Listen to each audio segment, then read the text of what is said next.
In this video, I'm going to talk a little bit about Creative Commons licenses for the images that you might want to download and use in your digital imaging.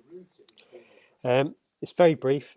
I'm not going to go into too much detail, but I'm just going to show you a way in which you can get images that you know are royalty free and are relatively safe for you to use. Because most of the images that are available to you on the internet are not free. Okay, they're automatically attributed to the photographer, and it is the photographer that owns them. That means you cannot download them and use them commercially for your own benefit. You must seek the permission of the photographer and also pay for them potentially. If you don't do this, then you open yourself up to some sort of liability. So I'm just going to very quickly talk to you about how you can access images that you can use and you can safely show on your blog. So first up, I wouldn't actually use Google image engine search to access images. I would actually use Yahoo. All right, so I'm going to type in Yahoo. Oops.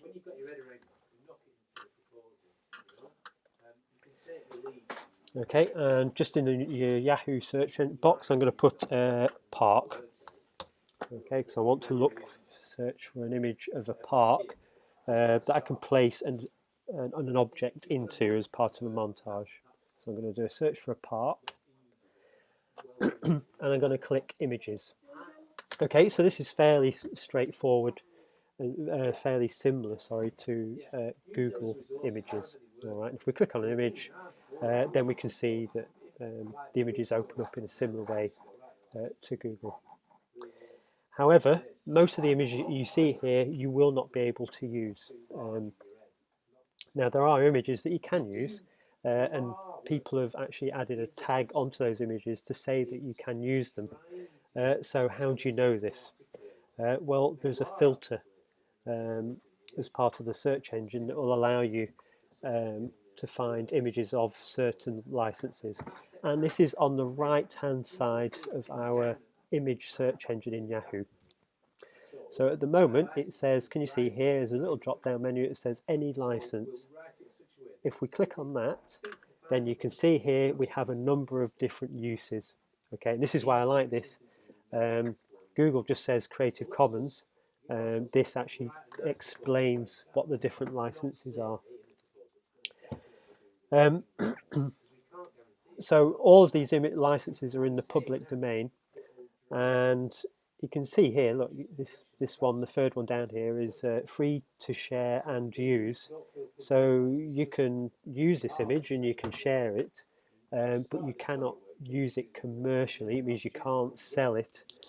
And I'd say usually you'd want to put the photographer's name next to it as well if you do use it in your blog, for instance, or on any social media.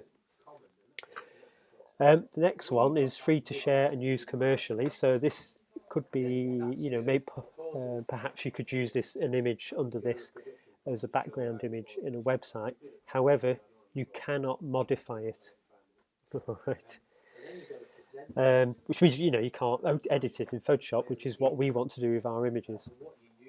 The next one down here says free to modify, share and use. So again, you can download this image, you can open it in Photoshop, you can alter it, you can put it on your blog, but you cannot sell it. All right, you cannot use it in any piece of work that you're likely to make any money out of. The bottom one here is essentially you can do anything you like to this image. So it's free to modify this image, you can share it, and you can use it as part of a commercial enterprise. For you as students, just click this one, and then it covers all bases. I would still say though, wherever possible, always get your own images. All right.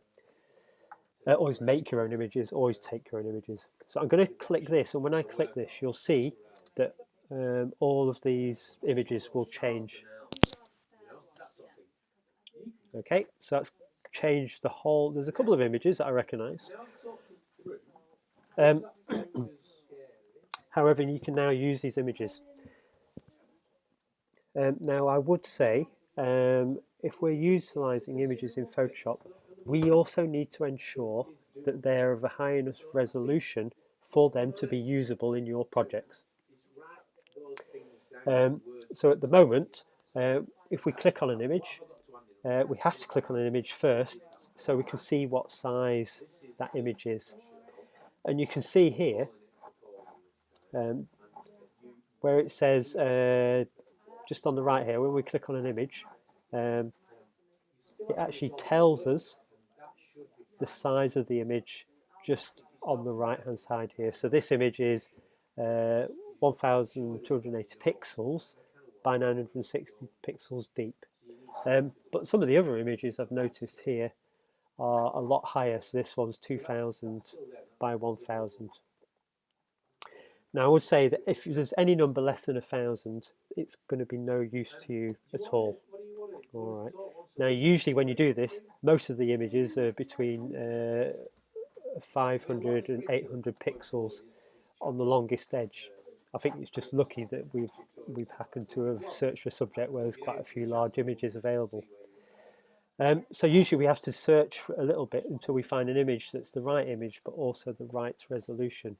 However, again, Yahoo can help us because it provides us an option to search for large images. So you can see here it says size, and I'm going to click large, and you'll see again that the images will change.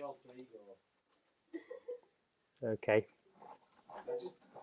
So now pretty much every image you look at here would possibly be usable in your Photoshop projects. All right, so I'd say this isn't a bad size.